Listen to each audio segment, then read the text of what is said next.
بسم اللہ الرحمن الرحیم۔ السلام علیکم ناظرین۔ زمانے کے انداز بدلے گئے، نیا راگ ہے ساز بدلے گئے، خرد کو غلامی سے آزاد کر، جوانوں کو پیروں کا استاد کر۔ آمد مصطفیٰ سیزن 5 نیو پورٹس انسٹیٹیوٹ کے تعاون سے پیش کیا جا رہا ہے۔ ایک بار پھر آپ کی خدمت میں آج ہے راؤنڈ نمبر 6۔ مسلسل 5 راؤنڈز میں آپ نے دیکھا کہ 5 کنٹیسٹنٹ سلیکٹ کر لیے گئے، لیکن ٹوٹل 8 سلیکشن راؤنڈز میں سے ہم یہ چاہیں گے کہ ایک کنٹیسٹنٹ وہ بھی ہوگا جسے وائلڈ کارڈ انٹری سے، جو ان سب میں سب سے زیادہ ٹیلنٹڈ بچہ ہوگا اور کسی وجہ سے وہ ایلیمنیٹ ہو گیا ہوگا۔ ظاہر ہے وہ اپنی مسٹیکس کی وجہ سے ہی ان کی نیگیٹو مارکنگ ہو سکتی ہے، ادروائز کوئی وجہ نہیں ہو سکتی۔ اب تک ان تمام راؤنڈز میں کسی مقابلے میں ٹائی نہیں ہو سکی، اور اگر ٹائی ہوئی تو ڈیفینیٹلی وہی بچہ ہوگا، ٹائی نہ ہوئی تو 8 سلیکشن راؤنڈز میں کوئی ایک بچہ ہوگا جسے وائلڈ کارڈ انٹری ملے گی۔ ہمارے ججز، ہمارے منصفین ماشاءاللہ یہاں موجود ہیں، اساتذہ کی صفوں میں آپ انہیں دیکھتے ہیں۔ سب سے پہلے میں قبلہ ڈاکٹر محمد احمد قادری صاحب کا خیر مقدم کرتا ہوں، اور جناب شاہد مسرور صاحب تشریف فرمائیں۔ مسلسل یہ حضرات اپنی خدمات کچھ نشستوں میں دے رہے ہیں۔ جی، آمد مصطفیٰ سیزن 5 اور راؤنڈ نمبر 6 کے پہلے کنٹیسٹنٹ کا نام ہے مستقیم زاہد، جن کا تعلق ہے عمیر باشا انسٹیٹیوٹ آف ٹیکنالوجی، جو کہ کراچی یونیورسٹی کا ہی ایک شعبہ ہے، ڈپارٹمنٹ ہے، اور وہاں سے یہ آئے ہیں، انشاءاللہ ریپرزینٹ کریں گے۔ سیکنڈ کنٹیسٹنٹ ہیں محسن احمد صاحب، جن کا تعلق ہے کراچی یونیورسٹی کے اسپا ڈپارٹمنٹ سے، اور محسن احمد آج اپنی ظاہر ادارے کو ریپرزینٹ کریں گے۔ محسن انسانیت محسن احمد کا موضوع ہے، انشاءاللہ اس پر بات ہوگی۔ احمد منہاز علامہ اقبال اوپن یونیورسٹی کو ریپرزینٹ کرنے آئے ہیں، اور اخلاق محمدی صلی اللہ علیہ وسلم ان کا موضوع ہے۔ آغاز کرتے ہیں مستقیم زاہد سے، جن کا تعلق ہے عثمان بھاشا انسٹیٹیوٹ آف ٹیکنالوجی۔ آئیے مستقیم۔ میرے علی وقار، طلوع آفتاب اسلام ہوتے ہی تاریکیوں کو اجالے کی خبر ہوئی، ظلمات نے نور کا لباس پہنا۔ الغرض آپ صلی اللہ علیہ وسلم آئے تو ضعیف و ناتواں ایک قوت بن کر ابھرے۔ دنیا نے پہلی مرتبہ یہ جانا کہ انسان کو احسن التقویم سے بنا کر اشرف المخلوقات کے اعلیٰ درجے پر فائز کیا گیا ہے۔ پھر زندگی نے ایسا سنگار کیا کہ سب دیکھنے لگے، سب تکنے لگے، سب فدا ہونے لگے، سب آرزویں اور بلائیں لینے لگے۔ وہ کیا آئے کہ دنیا کا ذرہ ذرہ جگمگا اٹھا اور دلکش و دلبر بن گیا کہ حسن فطرت ڈھونڈنے والوں، کیا تم نے صبح دیکھی ہے؟ ایک نیا دور جنم لیتا ہے، ایک تہذیب فنا ہوتی ہے۔ اگر آپ صلی اللہ علیہ وسلم نہ ہوتے تو یہ زمین نہ ہوتی، اگر آپ نہ ہوتے تو یہ آسمان نہ ہوتا، اگر آپ نہ ہوتے تو سورج چاند ستارے نہ ہوتے، اگر آپ نہ ہوتے تو دنیا کے نظارے نہ ہوتے، حتیٰ کہ اگر آپ نہ ہوتے تو ہم سارے بھی یہاں موجود نہ ہوتے۔ یہ ساری چمک دمک، سارے حسن و جمال، قیل و قال، بحر و بر، خشک و تر، جنوں بشر آپ ہی کے دم سے ہیں کہ وہ جو نہ تھے تو کچھ نہ تھا، وہ جو نہ ہو تو کچھ نہ ہو، جان ہے وہ جہان کی، جان ہے تو جہان ہے۔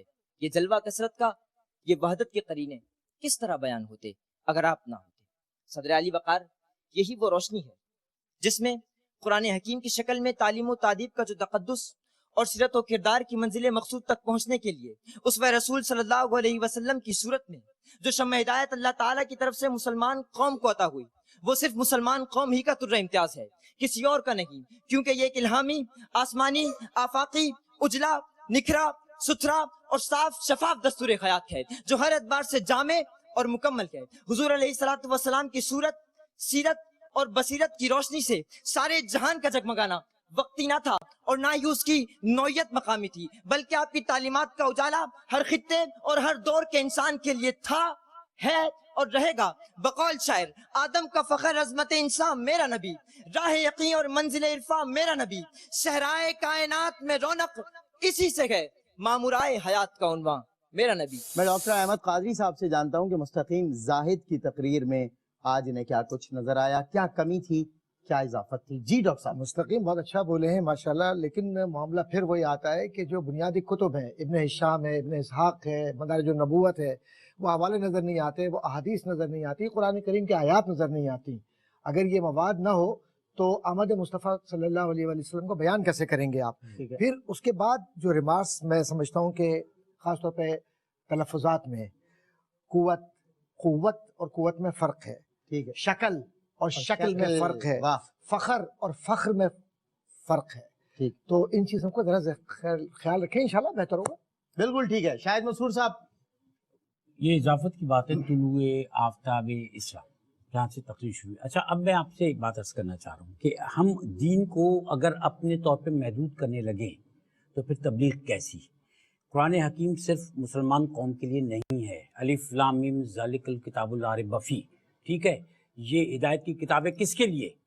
ھدی للمتقین الذین یؤمنون بالغیب ویقیمون الصلاۃ ومما رزقناہم ينفقون، جو ہدایت حاصل کرے، ٹھیک. جو رجوع کرے، جو اللہ کے رزق جو بھی بیان کر دیا گیا. تو یاد رکھیے گا بالکل ٹھیک. کہ جس طرح آپ صلی اللہ علیہ وسلم کو تمام انسانیت کے لیے محسن اور تمام عالمین کے لیے رحمت بنا کر اللہ تعالیٰ نے بھیجا، اس لیے قرآن حکیم جو ہے وہ ہر انسان کے لیے بشرطے کہ وہ ہدایت حاصل کر لے. بالکل ٹھیک ہے. سیکنڈ کنٹسٹنٹ محسن احمد ہے، اسپا بائی کراچی یونیورسٹی. آئیے، اور ان کا موضوع ہے محسن انسانیت صلی اللہ علیہ وسلم کی ہیبت اور روح پروری کا عالم کیا کہیے صدر علی وقار، کہ روئے زمین نے اس سے پہلے ایسا منظر نہ دیکھا ہوگا. چہار جانب ہی کفر و شرک کی اندھیر گھٹا کا پہرا ہے. ابراہیم اور اسماعیل کی امانت بت خانہ بن چکی ہے. رسوم و حام کی تاریکیاں اتنی گہری اور سیاہ کہ ہاتھ کو ہاتھ سجھائی نہ دے. ایسے گھمبھیر ماحول اور بھیانک فضا میں ایک آواز گونجتی ہے، یا ایوہ الناس قولوا لا الہ الا اللہ تفلحوا. ایک آواز تنے تنہا لیکن پر عزم، یہ نور مجسم ہادی برحق نبیوں کے سردار محسن انسانیت کی آواز تھی. غور کیجئے صدر علی وقار کہ کس طرح ایوان باطل میں اس آواز کی بازگشت پھیلنا تھی کہ وہ گلیاں جہاں کبھی معبودان باطل کے سامنے پیشانیاں جھکتی رہیں اب وحدہ لا شریک کے حضور سجدے میں گرنے لگی. یہ آپ ہی کی آمد کا احسان تھا کہ یہ آواز حق اس عظیم الشان انقلاب کی ابتدا رہی کہ جس نے تاریخ انسانی کے سیاہ پنے روشن کر دیے. مگر صدر علی وقار حیف کہ پھر وقت کے گرداب میں ہمارے قدم ایسے ڈگمگائے کہ پھر کبھی راہ حق کی جانب پلٹ کر نہ آئے. تو میں آج مشرق کی تابع افرنگ ان احسان فراموش روحوں سے سوال کرتا ہوں کہ ذرا ایک نظر اپنے اس روشن ماضی کی جانب دیکھو اور بتاؤ کہ جہالت کی بھٹی میں جلتی ہوئی انسانیت کی فلاح کس نے کی؟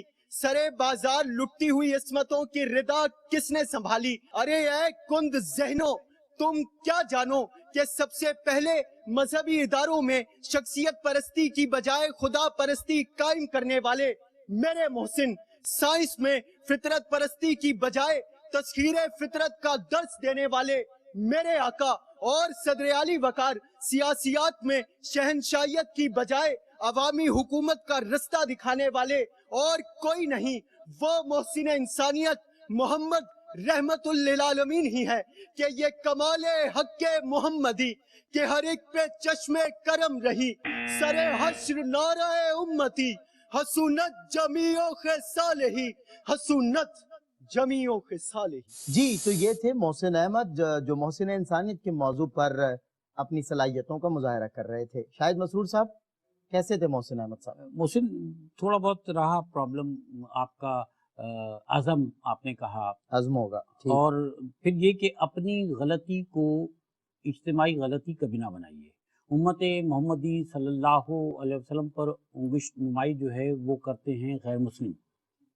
ٹھیک ہے، آپ یہ کہیں کہ جی تم ایسے ہو گئے، تم ایسے ہو گئے، آپ ایسے ہو گئے ہوں گے، ہر ایک ایسا نہیں ہوا. صحیح، یاد رکھیے گا. بالکل ٹھیک ہے. ڈاکٹر صاحب، دیکھیے صاحب، میں یہ سمجھتا ہوں کہ ہمارے ان بچوں میں جو مجموعی طور پر تاثر ہو رہا ہے، میں دل آزاری نہیں کر رہا، لیکن یہ محسوس ہوتا ہے کہ گفتگو کا تو شوق ہے، لیکن الفاظ کو کیسے صحیح معنوں میں ادا کرنا ہے اس کا احساس میرا خیال ہے کہ شاید یا تو یہ ہے کہ تعلیمی اداروں میں کہیں ایسی کمی محسوس ہو رہی ہے یا کہیں کچھ ہے معاملہ. ٹھیک ہے. اب آپ یہ فرمائیے کہ قرآن آپ حدیث بیان کر رہے ہیں اور تلفظ سے ہی سب کچھ ہوتا ہے. آپ کہہ رہے کولو، عربی زبان میں تاکل اور کل کے معنی ہوتے کھانا. نعوذ باللہ من ذالک اگر اس حدیث کا ترجمہ یہ کیا جائے کولو لا الہ تو کھاؤ لا الہ الا اللہ، نعوذ باللہ من ذالک. اور حضور فرماتے ہیں قولو، کہو لا الہ الا اللہ. صحیح، ٹھیک ہے. کھانا اور صحیح کہنا دونوں میں صحیح فرق ہے. ٹھیک ہے آپ آواز حق، ہم، آواز حق کیا چیز ہوتی ہے؟ آواز حق ہے، قاف کو صحیح ادا کیجئے. ٹھیک ہے اب قوم کو قوم کہہ رہے ہیں آپ، تو میری کیا دلچسپی رہے گی اس چیز میں؟ اب ٹھیک ہے قاتل کو قاتل کہہ رہے ہیں، قائم کو قائم کہہ رہے ہیں. یہ آپ کا نہیں ہے، یہ مجموعی طور پہ پورے معاشرے کا مزاج یہ بن گیا ہے. شاید اب غلط العام ہی اردو بن گئی ہے. بالکل. وہ قاف اور کاف، سین اور شین کے فرق جو ہے اور احادیث کو ملحوظ اور رہنا چاہیے. احادیث کو اور قرآنی حوالوں کو جب ریفرنس کریں اگر تو صحیح معنوں میں نہیں آتا، عربی بولنے نہیں آتی، تو ترجمہ آپ اردو کریں. میں بات کرتے ہیں. بالکل ٹھیک ہے. لاسٹ کنٹیسٹنٹ ہمارے ساتھ ہیں احمد منہاس، علامہ اقبال اوپن یونیورسٹی سے. آئیے. انک لعلی خلق عظیم. صدر علی وقار، یہ دور ہے تقریباً آج سے 1450 سال پہلے قبل کا، کہ جب ظلم و ستم کا راج تھا، فتنہ و فساد عروج پر تھا، اپنی بیٹیوں کو زندہ درگور کر دیا جاتا تھا. جہالت اتنی کہ سفر سے پہلے تیر چلا کر یہ اندازہ لگایا جاتا تھا کہ تیر اس جانب گیا تو سفر ٹھیک ہوگا، تیر اس جانب گیا تو سفر غلط. کہ ایسے میں آقا مصطفیٰ صلی اللہ علیہ وسلم کو بھیجا جاتا ہے اور ساتھ یہ اعلان کر دیا جاتا ہے وَمَا أَرْسَلْنَاكَ إِلَّا رَحْمَةً لِّلْعَالَمِينَ، کہ صدر علی وقار ہمیں فخر ہے کہ ہم آپ علیہ الصلوۃ والسلام کی امت سے ہیں. امت کے ایک ایک فرد پہ میرے نبی کے ان آنسوؤں کا قرض جو راتوں کو جاگ کے اس امت کے لیے بہائے تھے. میرے نبی صرف مسلمانوں کے لیے رحمت بنا کر نہیں بھیجے گئے بلکہ تمام جہانوں کے لیے رحمت بنا کر بھیجے گئے. کہ اخلاق ایسا کہ کوڑا پھینکنے والی عورت کے گھر عیادت کو چلے جائیں. اخلاق ایسا کہ جو مائی آپ کو برا بھلا کہتی تھی اس کا سامان اٹھا کر منزل تک پہنچا دیں. اخلاق ایسا کہ طائف میں لہو لہان کر دیا جائے مگر اپنی امت کے لیے منہ سے بد دعا نہ نکلے. اخلاق ایسا کہ جو ابو بکر کو صدیق اکبر، عمر کو فاروق اعظم، عثمان کو عثمان غنی اور علی کو شیر خدا بنا دے. یہی وجہ تھی کہ مائیکل ہارٹ نامی عیسائی مصنف نے جب 100 عظیم انسانوں کی کتاب لکھی تو آپ علیہ الصلوۃ والسلام کا نام سب سے پہلے لکھا اور یہ تسلیم کیا کہ آپ علیہ الصلوۃ والسلام دنیا کے سب سے عظیم انسان ہیں. کہ صدر علی وقار، قیامت کا روز ہر طرف نفسی نفسی، سورج سروں پر خوفناک منظر اتنا کہ لوگ اپنے ہی پسینے میں ڈوبے ہوں گے. نہ باپ کو بیٹے کا خیال، نہ ماں کو بیٹی کا سوال، مگر ایک شخص جو سجدے میں ہوگا، رو رہا ہوگا اور اپنے رب سے یہ دعا مانگ رہا ہوگا کہ یا ربی امتی، یا ربی امتی. کہ نام محمد کا لینے سے دلوں کو سرور ملتا ہے، نگاہیں فکر کو تازہ شعور ملتا ہے. نصیب چاہے کیسا بھی ہو، محمد پہ درود پڑھ کے رب سے جو مانگو ضرور ملتا ہے. آپ سب کی سماعتوں کا بے حد شکریہ. ڈاکٹر محمد احمد قادری صاحب، اس بچے سے متعلق آپ کی رائے مجھے شارٹلی سننی ہے اور پھر آپ کی اور پھر فیصلہ. احمد منہاس کے لیے جی معاملہ یہ ہے کہ پھر وہی آتی ہے بات، قرآن کریم کی آیت پڑھی جی وَمَا أَرْسَلْنَاكَ إِلَّا رَحْمَةً لِّلْعَالَمِينَ، جی تو اس کی ذرا سے اس طرف توجہ دیجیے، قرآن آیات کی طرف.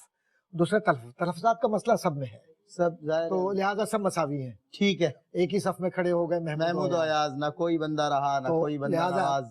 اب کیا ٹھیک کیا ہے. جائے؟ یہ حرمان نصیبی ہے کہ الفاظ کی جو ترتیب ہے اور اس کا برتاؤ ہے ہوں اس میں خیال اگر رکھا جائے تو بہت اچھا ہے. میرا خیال ہے کہ آگے جا کر یہ بچے انشاءاللہ بالکل اس کو ٹھیک ہے. خیال اس رکھیں وقت گے. تو سر فقیر ایاز اور آپ محمود ہیں، دیکھتے ہیں فیصلہ کیا ہوتا ہے. جناب شاہد مسرور صاحب. ہاں فرمایا ابھی سر نے بھی کہ قبل فخر آپ نے فرمایا. اچھا اب میں ایک بات بہت اہم کہنا چاہتا ہوں.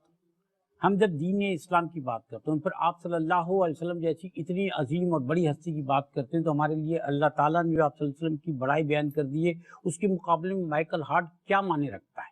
صحیح. میرے نزدیک کوئی بھی ایسا شخص جو صاحب ایمان نہیں ہے وہ دلیل نہیں ہے. میں اپنا نظریہ پیش کر رہا ہوں. آپ قرآن حکیم سے لیجئے دلیل، آپ حضرت ابوبکر صدیق رضی اللہ تعالیٰ عنہ سے لیجئے، حضرت عمر فاروق رضی اللہ تعالیٰ عنہ سے ٹھیک لیجئے. ہے پھر ٹھیک ہے. اخلاق محمدی صلی اللہ علیہ وسلم آپ کی تقریر میں مجھے نظر نہیں آئے. صحیح ٹھیک ہے. تینوں کنٹیسٹنٹس نے اپنی اپنی سپیچ سنا بھی دی ہے اور ماشاءاللہ اپنا انداز بھی آپ کو دکھا دیا. تو میں آنے والے کنٹیسٹنٹ سے یہ ضرور کہوں گا، اب ظاہر ہے 2 راؤنڈ رہ گئے ہیں، چھٹا راؤنڈ ہے، سلیکشن راؤنڈ 2 رہ گئے ہیں، پھر سیمی فائنل گرینڈ فنالے، کہ جب آپ روسٹم پر آئیں تو پھر آپ ہی آپ ہیں اور روسٹم کا استعمال اس انداز سے کریں کہ آپ کے ظاہر کانٹینٹ پر بھی نمبر ہیں، آپ کی ڈیلیوری پر بھی ہیں اور آپ کے کانفیڈنس پر بھی ہیں. تو سب چیزیں ظاہر ہے پیش نظر رکھی جائیں گی، اور ججز بھی پھر ہم نے ایسے بٹھائیں کہ جن کی سماعتوں سے زیر زبر جو ہے نکل کر جا نہیں سکتا، تو اس لیے بڑی احتیاط کریں، زبان بھی صاف ہونی چاہیے، الفاظ کی ادائی کے معاملے میں کسی سے اصلاح ضرور لے لیا کریں۔ تینوں کنٹسٹنٹس کے ساتھ انشاءاللہ فوڈ بستی کی جانب سے گفٹ پیپر جائیں گے، نیو پورٹس انسٹیٹیوٹ کے تعاون سے اور ARYQTV کے ظاہر ہے باہمی اشتراک سے یہ نشر کیا جا رہا ہے احمد مصطفیٰ سیزن 5 اس برس اسپیچ کمپٹیشن۔ بچے جو بڑے بچے ہیں ان کے درمیان ہو رہا ہے، انٹر یونیورسٹی ہو رہا ہے، اور مختلف جامعات کے بچے یہاں آ کر اپنی صلاحیتوں کا مظاہرہ کر رہے ہیں۔ آج کون سا بچہ ہے جو سلیکٹ ہوا ہے سیمی فائنل راؤنڈ کے لیے؟ تینوں کنٹسٹنٹس نے بہت اچھا ماشاءاللہ مظاہرہ کیا ہے، لیکن کسی ایک کو ظاہر ہے آگے بڑھنا ہے، تو میں ڈاکٹر محمد احمد قادری صاحب اور شاہد مسرور صاحب دونوں سے گزارش کروں گا کہ بتائیں کون سا بچہ ہمارے ساتھ آگے جا رہا ہے۔ سب اچھے ہیں ماشاءاللہ، دل نہیں چاہتا کہ کسی کی دل آزاری ہو کیونکہ سرکار کا ذکر کر رہے ہیں، لیکن مارا طور کسی ایک کو تو سامنے آنا ہے۔ ٹھیک ہے، میرا خیال ہے کہ مستقیم زاہد جو مستقیم BIG زاہد سے ہیں، اس میں میرا خیال ہے کہ بالکل کافی بہتر ہے اس میں، صحیح ہے۔ اور کافی حد تک، لیکن میں یہ نہیں کہتا کہ یہ بہتر نہیں ہے، یہ بھی سرکار کا ذکر کر رہے ہیں، یہ بھی بہت بہتر ہے۔ گرتے ہیں شہ سوار ہی میدان جنگ میں، لیکن آج کا سلیکٹڈ کنٹسٹنٹ احمد مصطفیٰ سیزن 5 راؤنڈ 6 کا 6th کنٹسٹنٹ ہے۔ مستقیم زاہد آج کے سلیکٹڈ کنٹسٹنٹ ہیں، 6 راؤنڈ کا 6th کنٹسٹنٹ جو سلیکٹ ہو گیا سیمی فائنل راؤنڈ کے لیے۔ عمیر بادشاہ institute of technology by Karachi university سے تعلق رکھتے ہیں، ماشاءاللہ بہت مبارک ہو بیٹا آپ کو۔ جی فوڈ بستی کی جانب سے جو گفٹ ہیمپرز ہیں تینوں کنٹسٹنٹس کے ساتھ جائیں گے۔ مستقیم آپ کو بہت مبارک ہو، تشریف رکھیں، اور آپ کے لیے اور آپ کے لیے بھی، اور تینوں کو یہی کہوں گا کہ بھائی حوصلے جو ہے وہ ضبط کا امکان ہوا کرتے ہیں اور اڑان کی پہچان ہوا کرتے ہیں۔ کبھی بندہ ہار کر یہ نہ سمجھے میں ہارا، بلکہ میں نے یہ دیکھا ہے سر کہ جو مقابلے فتح کر جاتے ہیں، جیت جاتے ہیں، ون کر جاتے ہیں، اکثر ان کا نام نہیں ہوتا، اور وہ جو رنرز اپ ہوتے ہیں وہ اپنا دنیا میں نام بناتے ہیں۔ ایسا اکثر ہو جاتا ہے اور ہوتا بھی رہا ہے۔ آج کے لیے بس اتنا ہی۔ اپنے میزبان سید سلمان گل کو صوفی مسعود احمد رہبر چشتی رحمۃ اللہ تعالی علیہ کے نعت کے اس شعر پر اجازت دیجیے گا کہ نور کرتا ہے نور کی تعریف، آدمی اور حضور کی تعریف۔ السلام علیکم ورحمۃ اللہ۔